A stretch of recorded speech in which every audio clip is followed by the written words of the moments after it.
हमारे जगन्नाथपुरी में जैसे वृंदावन में हमारे श्रीनाथ जी के अष्ट सखा हैं, ऐसी जगन्नाथपुरी में श्री जगन्नाथ महाप्रभु के भी पंच सखा है, 5 सखा, और उनके एक सखा हुए श्री बलराम दास जी।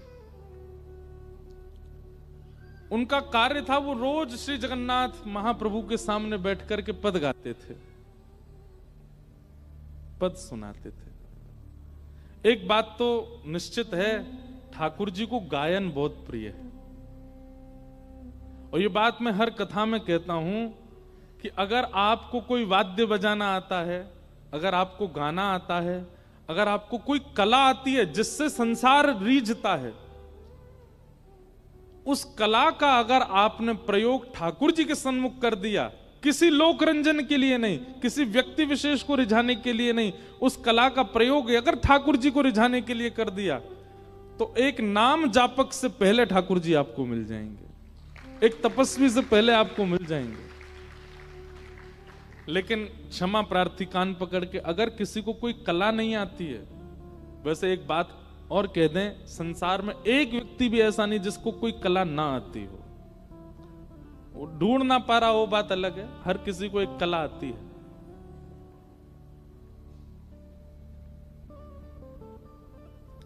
उस कला का प्रयोग संसार के लिए ना करके अगर ठाकुर जी के लिए कर दे, उससे ठाकुर जी रीझ जाते हैं, और उसमें संगीत सर्वोपरि है।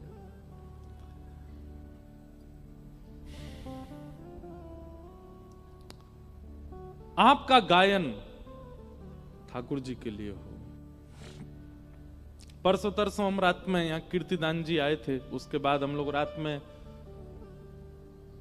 में बैठे, फिर गायन हुआ, तो हमको बोले आप भी कुछ सुनाओ महाराज जी। हमने अपने जीवन में पहली बार, वैसे तो गाता रहता हूं ऐसे चलते फिरते, पर माइक पे पहली बार गजल गाई, और जब गजल गाई तो सब सुनते रह गए। वो बोले कि आप महाराज जी गाते तो हो। मैं सत्य बता रहा हूं, मैंने जीवन में पहली बार माइक पे कोई गजल गाई होगी। लेकिन मन में आया कि इतना क्यों भाया सबको वो स्वर, क्योंकि आज तक वो स्वर अमनिया था, उससे केवल ठाकुर जी भोग लगा रहे थे, और वही स्वर जब जगत के प्रसाद के लिए प्रस्तुत किया गया तो सबको भाने लगा, सबको अच्छा लगने लगा। ऐसे हम कभी फिल्मी गीत भी गुनगुनाते हैं ना, तो बढ़िया लगता है खूब सुनने वालों को। क्यों? क्योंकि ये वाणी अमनिया है, ये संसार के प्रयोग में जाती कम है, ये ठाकुर जी की भोग में ही रहती है। कभी कभी जब संसार के भाव में जाती है तो फिर उसका स्वाद अलग ही लगता है। हम खुद ही बड़ाई कर रहे हैं, पर ये एक बात बता रहे हैं आपको कि गुण का प्रयोग यदि ठाकुर जी की सेवा में ही अधिक होता है ना, तो वो गुण भोग की भांति प्रस्तुत होता है, फिर वो जिसके सामने जाएगा उसका कल्याण ही करेगा। तो श्री बलराम दास जी ठाकुर जी के सामने संगीत की सेवा करते थे, जगन्नाथ महाप्रभु को रिझाते थे।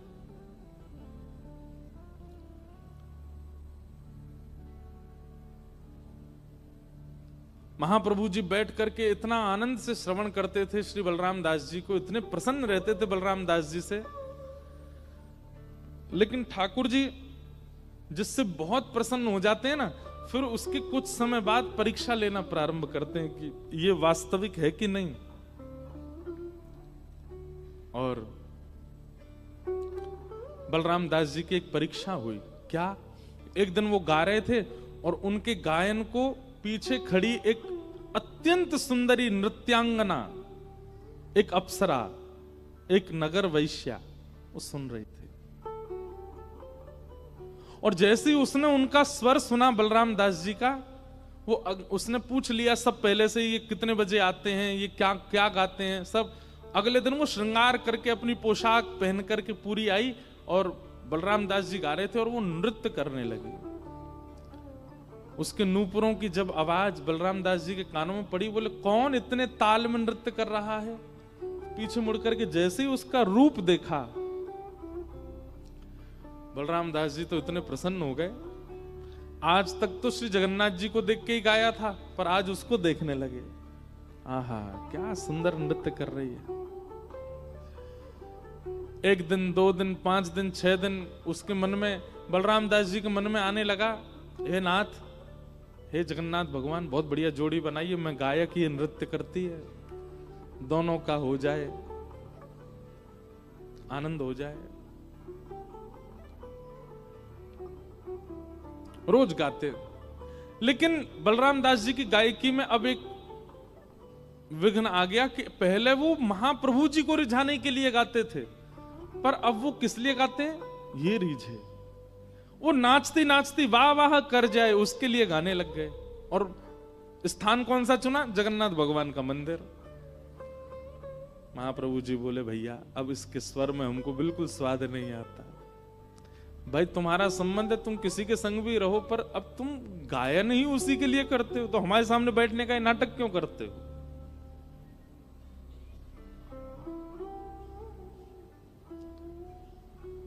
कितना ठाकुर जी को कभी कभी कितना कष्ट देते हैं ना हम लोग। आप किसी के घर गए और उस व्यक्ति ने, आप मेहमान हैं, आपके लिए नहीं बनाया है, अपने बेटे के लिए, अपनी बेटी के लिए भोजन बनाया, उसमें से कुछ अंश आपको दिया, तो कहीं कहीं अपराध, अपमान बोध होता है कि नहीं अपने को? मानिए चाय बनी, आप मेहमान हैं और चाय लेकर के आई, अपने पति को दी, ठीक है, लेकिन तुरंत आपको खाली गिलास दिया, और खाली गिलास देकर के पति के प्याले में से थोड़ी सी आपके में कर दी, बोले लो पी लो, हाँ ले तुम पियो। कितना अपमान लगेगा भाई, कि हम मेहमान हैं, हमको उसके गिलास में, अरे ऐसा क्या हो गया भाई? मेहमान को पहले प्रस्तुत किया जाता है, जिसके लिए सामग्री अर्पित की जाती है। ठाकुर जी को हम कितना कष्ट देते हैं। हम 56 भोग पधराते हैं ठाकुर जी के आगे, पर 56 भोग में सामग्री वो होती हैं जो चाचा जी को प्रिय हैं, जो पत्नी को प्रिय है, जो बेटी को प्रिय है, जो बेटा को प्रिय है। ठाकुर जी को बर्गर, पास्ता, पिज्जा भी लगा दिया है भोग में, और हम दूर खड़े, जब आरती हो रही है तो बच्चों के मुंह में पानी आ रहा, कब ये उठे हम खावे। ठाकुर जी कह रहे मेरे को तो केवल बहाना मात्र बना लिया है कि इनके सामने धरना है, बनाया तो उसके लिए है। कितना कष्ट देते हैं हम ठाकुर जी को। इसलिए ठाकुर जी रहते ही नहीं है ऐसे स्थान पर, चले जाते हैं। बच्चे वो पाएं जो ठाकुर जी को प्रिय है, परिवार के लोगों को वो मिले जो ठाकुर जी को प्रिय है। नहीं रहता। यहां पर श्री बलराम दास जी को सेवा मिली है ठाकुर जी के सामने, सेवा गायन करने की, और इतने वर्ष बीत गए ठाकुर जी के आगे आगे गाते गाते, फिर भी उनकी स्वेच्छा प्रकट हो गई कि अब वो ठाकुर जी की जगह उस वैश्या को रिझाने के लिए गाते हैं, और वो भी ठाकुर जी के सामने, वो भी लाइट जला के। ठाकुर जी के सामने ही कर रहे हो, तो दंड भी फिर वैसा ही मिलेगा। ठाकुर जी के सामने जब आप कुछ अनीत कृत्य करते हो, उनके संरक्षण में रह करके कुछ करते हैं ना, तो फिर ठाकुर जी करने देते हैं, और जितना हो सके व्यवस्थित होने देते हैं, अंत में पकड़ते हैं फिर। तो बलराम दास जी जैसा जैसा चाह रहे थे वैसा वैसा सब हो रहा था। रोज गाना चाहते, वो रोज आ जाती। गाने के बाद उनका मन होता इससे बैठ के थोड़ी बात करूं, तो वो बाहर प्रतीक्षा करती हुई मिलती, उससे बैठ के बात करते, कभी भोजन करते, कभी संग घूमने जाते। नाम था, वो वैश्या थी, नगर वैश्या थी।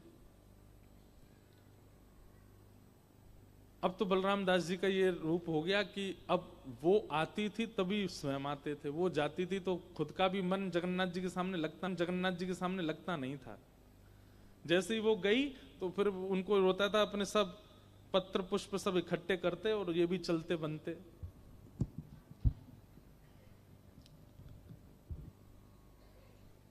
रथ यात्रा का समय धीरे धीरे पूरे जगन्नाथपुरी में हल्ला हो गया कि भाई बलराम दास जी तो अपनी स्थिति से अब बिगड़ चुके हैं।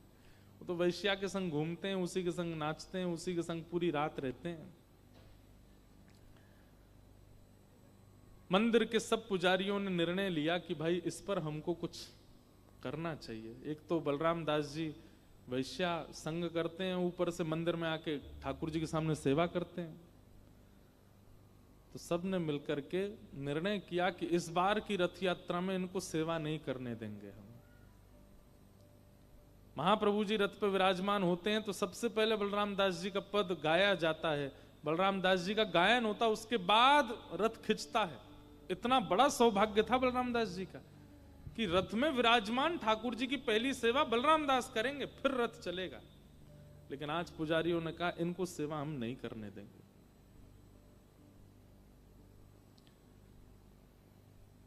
रात भर वैश्या का आस्वादन, उसके रूप का, स्वरूप का, उसी के संग रहते। लेकिन एक बात बंधुओं, भगवान गीता में कहते हैं ना, नमे भक्त्या प्रणश्यति, मैं अपने भक्त का पता नहीं क्यों एक बार मेरे सामने आ जाता है ना, एक बार मेरे चरण पकड़ लेता है, उसके बाद में अगर वो बिगड़ता भी है तो भी मैं उसका पतन नहीं होने देता। नमे भक्त्या प्रणश्यति। आप एक बार ठाकुर जी के सन्मुख हो चुके हैं, हम एक बात आपको दावे से मंच से कह रहे हैं, आप एक बार ठाकुर जी के सन्मुख हो चुके हो और उसके बाद यदि आपसे कोई अपराध बन जाता है और एक दिन आने पर आपको अपराध बोध होने लगता है कि मैंने ये अपराध किया, मैंने वैष्णव अपराध किया, या मैंने सेवा में अपराध किया, मैंने एकादशी अपराध किया, या मैंने ठाकुर जी के सन्मुख किसी के साथ छल किया, कपट किया, और आप ठाकुर जी के सामने उसको स्वीकार कर लेते हैं ना कि नाथ मुझसे ये अपराध हो गया, अब नहीं करूंगा। आप अब नहीं करूंगा बोलते हैं, आधे में ही ठाकुर जी क्षमा कर देते हैं। तू स्वीकार कर रहा है ना, बस। व्यक्ति अपने अपराध का स्वीकारीकरण ठाकुर जी के सामने करे या जिससे अपराध किया उसके सामने करे, ठाकुर जी को उसी में ही प्रसन्नता हो जाती है। ये सबसे बड़ा प्रायश्चित बताते हैं ठाकुर जी। पर प्रायश्चित कुछ ही पापों का होता है, कई पापों का प्रायश्चित नहीं होता, उसका तो फिर दंड ही मिलता है। कई पाप ऐसे हैं, किसी के बालक के साथ में दुर्व्यवहार करना, किसी स्त्री के साथ दुर्व्यवहार करना, कुकर्म करना, उन सब का तो फिर दंड ही मिलेगा। उसके लिए आप कहो सॉरी गलती हो गई, नहीं चलेगा काम। पर कई अपराध ऐसे हैं जहां पर आपने थोड़ा छल किया है, किसी का धन लिया है, किसी के साथ किसी के बारे में कुछ गलत अफवाह फैलाई है, किसी का हृदय दुखाया है, ऐसे कुछ जो अपराध क्षमा युक्त हैं, उनमें या तो ठाकुर जी के आगे या उस व्यक्ति से अब आप अपने अपराध को मान करके क्षमा मांग लेते हैं तो ठाकुर जी आपको क्षमा कर देते हैं। उसी समय वो चैप्टर क्लोज कर देते हैं ठाकुर जी, बस अब ये दोबारा खुले ना, ये जिम्मेवारी आपकी, वो दोबारा हो ना मुझसे। आज सुबह सुबह जैसे ही डुमडुमियां बज रही थी, पूरे नगर में जय जगन्नाथ उद्घोष हो रहा था। महाप्रभु जगन्नाथ अपने अहे नील शैल प्रवनमतावरण प्रवनमतावरण मुआरत नलिनी बनकुकर दलन अहे नील शैल कहे साल बेग हीन जाति रे यवन। उड़िया भाषा में ये पद है। जब महाप्रभु जगन्नाथ जी रथ यात्रा के लिए आते मेरे रोंगटे खड़े होते हैं जब मैं ये भाव गाता हूं। पता नहीं हम कहां कहां घूम आए। महाप्रभु जगन्नाथ जी आज जैसे ही रथ पर बैठे हल्ला होने लगा, अरे बलराम दास को बुलाइए, उसके पद के बाद ही रथ यात्रा होती है। पुजारियों ने कहा नहीं, आज बलराम दास पद सेवा नहीं करेगा और आज के बाद कभी नहीं करेगा। सुबह सुबह जय घोष और डुमडुमियां बज रही थीं। यहां बलराम दास जी का मन हुआ, अरे आज तो रथ यात्रा का दिन है, आज तो महाप्रभु जगन्नाथ रथ में विराजेंगे, मेरी पद सेवा होती है, उसके बाद ही रथ चलता है और मैं यहां काम आतुर होकर के विषय भोगों में पड़ा हूं। मैं यहां एक स्त्री के चक्कर में पूरी रात पूरा दिन यहीं बैठा रहता हूं, काम में लोलुप्त होकर के ठाकुर जी की सेवा छोड़ रहा हूं।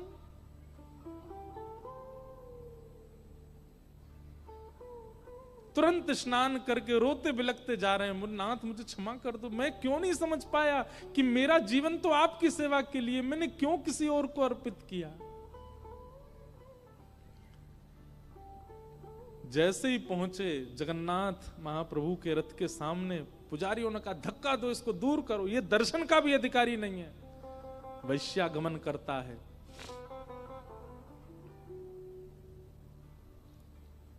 बलराम दास जी को एक झांकी भी नहीं देखने दी महाप्रभु जी की, दूर कर दिया। मुझे देखने तो दो, मैं सेवा नहीं करूंगा, दर्शन तो करने दो मेरे महाप्रभु का। बोले तू उसका भी अधिकारी नहीं है, जा उसी के दर्शन कर जिसके पास रहता है।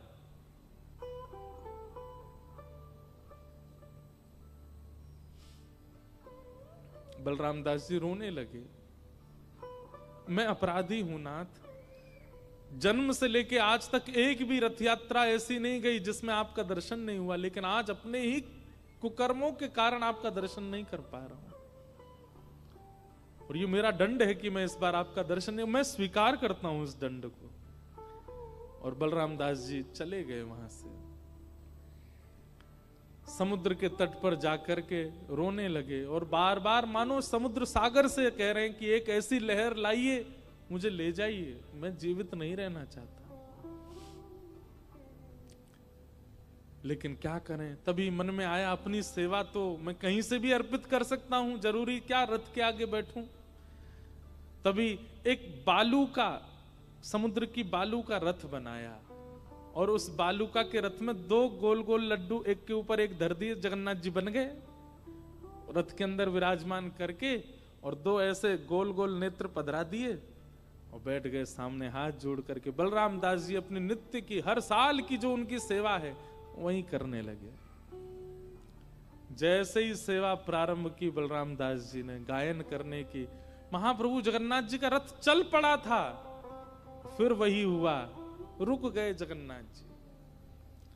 लोग खींच खींच करके हार गए, लेकिन महाप्रभु जी का रथ बढ़ा नहीं आगे।